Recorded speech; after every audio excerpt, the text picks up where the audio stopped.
జై బలో రాజా రామచంద్ర స్వామికి జై.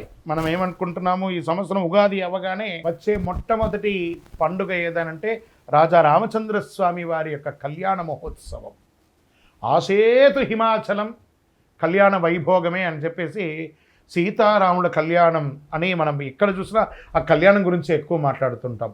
గల్లె గల్లెకు, వాడ వాడకు, పల్లె పల్లెలో జరిగే ఒక అద్భుతమైనటువంటి కళ్యాణం ఈ ప్రపంచంలో ఏదైనా ఉందంటే అది రామచంద్ర స్వామి వారి కళ్యాణం. చూసినా విన్నా చేసినా అంత భాగ్యం అనమాట. రానున్న ఏప్రిల్ 6వ తారీఖున 2025 స్వామివారికి కళ్యాణోత్సవం జరుగుతుంది అని అంటే ఎంత అద్భుతం అండి. మనం అందరం కూడాను ఇంటిల్లి పాడి పరిసర ప్రాంతాల్లో ఉన్నటువంటి దేవాలయంలో కళ్యాణాన్ని చూడండి, లేదా మీ ఇంట్లో కళ్యాణం చేయండి, లేదా లైవ్లో టీవీలో కూడా చేస్తున్నారు. మీ ఇంట్లో ఒక మంచి పిండి వంటను చేసి స్వామివారి దగ్గర నైవేద్యం పెట్టి ఆ కళ్యాణోత్సవం అవ్వగానే నమస్కారం చేసుకోండి.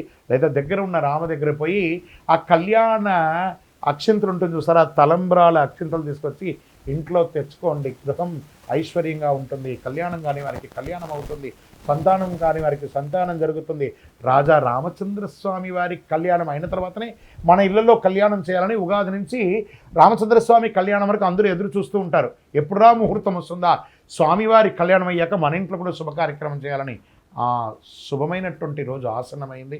అందరూ సిద్ధంగా ఉండి మీ ఇళ్లలో ఆ రోజు చక్కగా మామిడాకులు పెట్టి వడపప్పు, పానకం, మజ్జిగ, ప్రసాదాలు అన్నీ చేసి 10 మందికి పెట్టండి. పరోపకారాతే ఇదం శరీరం అన్నట్టుగా ఆ స్వామివారి దగ్గర ప్రార్థన చేసుకుంటూ మనకు ఉన్న దాంట్లో 10 మందికి పంచడం రామ యొక్క సంకల్పం అది. అందులోనూ రాముని పూజించేటప్పుడు ఆంజనేయుని పూజించాలి కదా, ఆ హనుమంతుని కూడా ప్రార్థన చేసేద్దాం. నమస్కారం.